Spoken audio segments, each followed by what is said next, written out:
요한이 전한 거룩한 복음입니다. 주님, 영광 받으소서. 그때 예수님께서는 야곱이 자기 아들 요셉에게 준 땅에서 가까운 시카르라는 사마리아의 한 고을에 이르셨다. 그곳에는 야곱의 우물이 있었다. 길을 건너라 지치신 예수님께서는 그 우물가에 앉으셨다. 때는 정오 무렵이었다. 마침 사마리아 여자 하나가 물을 기르러 왔다. 그러자 예수님께서 나에게 마실 물을 좀 다오 하고 그 여자에게 말씀하셨다. 제자들은 먹을 것을 사러 고을에 가 있었다. 사마리아 여자가 예수님께 말하였다. 선생님은 어떻게 유다 사람이시면서 사마리아 여자인 저에게 마실 물을 청하십니까? 사실 유다인들은 사마리아인들과 상종하지 않았다. 예수님께서 그 여자에게 대답하셨다. 내가 하느님의 선물을 알고 또 나에게 마실 물을 좀 다오 하고 너에게 말하는 이가 누구인지 알았더라면 오히려 내가 그에게 청하고 그는 너에게 생수를 주었을 것이다. 그러자 그 여자가 예수님께 말하였다. 선생님, 두레박도 가지고 계시지 않고 우물도 깊은데 어디에서 그 생수를 마련하시렵니까? 선생님이 저희 조상 야곱보다 더 훌륭한 분이시라는 말씀입니까? 그분께서 저희에게 이 우물을 주셨습니다. 그분은 물론 그분의 자녀들과 가축들도 이 우물물을 마셨습니다. 예수님께서 그 여자에게 이르셨다. 이 물을 마시는 자는 누구나 다시 목마를 것이다. 그러나 내가 주는 물을 마시는 사람은 영원히 목마르지 않을 것이다. 내가 주는 물은 그 사람 안에서 물이 솟는 샘이 되어 영원한 생명을 누리게 할 것이다. 그러자 그 여자가 예수님께 말하였다. 선생님, 그 물을 저에게 주십시오. 그러면 제가 목마르지도 않고 또 물을 기르러 이리 나오지 않아도 되겠습니다. 주님의 말씀입니다.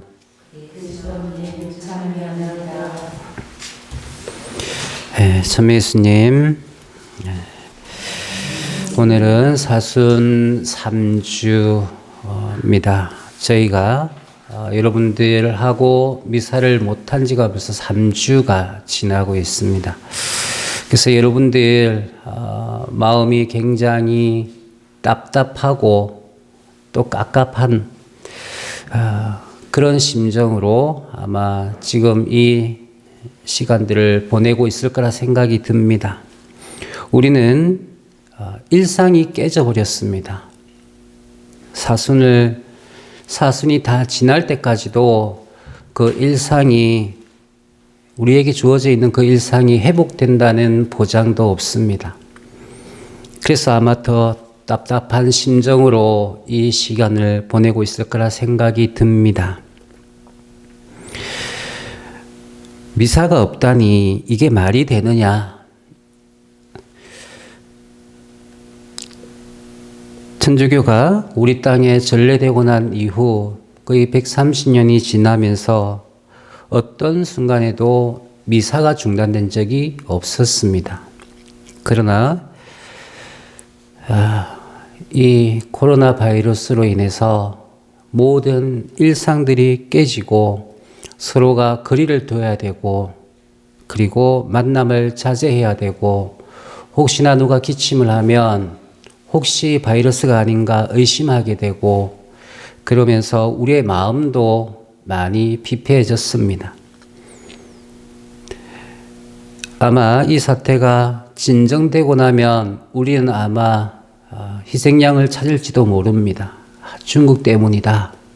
아니면 잘 마무리되고 있었는데 갑자기 신천지가 뛰어나와서 신천지 문제 때문이다.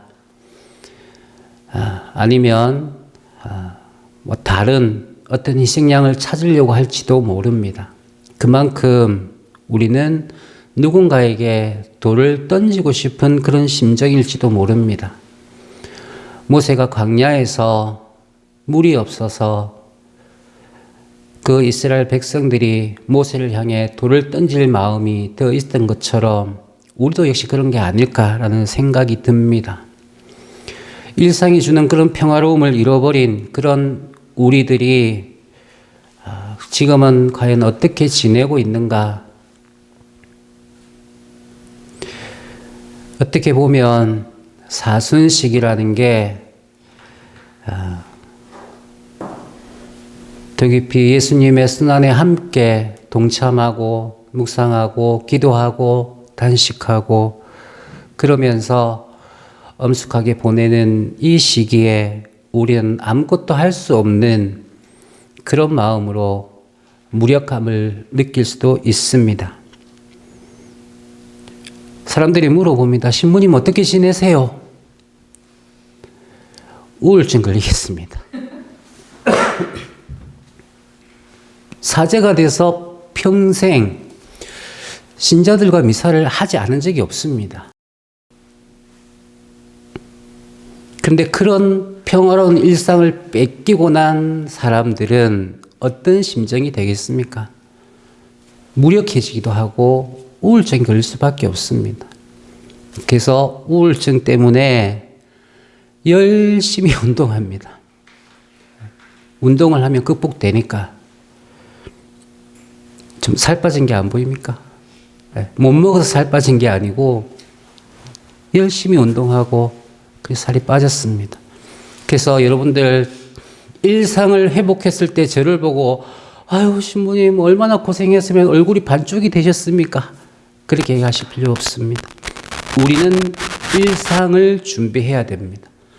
우리가 지금 겪고 있는 이런 어려움들, 우리가 소중하게 생각하지 못했던 그런 일상들을 회복하게 될 겁니다. 그때는 누구를 향해서 돌을 던지고 그런 것이 아니라 내 이웃의 정말 소중함, 지금은 멀리할 수밖에 없고 거리를 두고 살아야 되고 같이 할 수 없음이 얼마나 안타까운 현실인가를 우리는 이 코로나 사태로 경험하게 됩니다.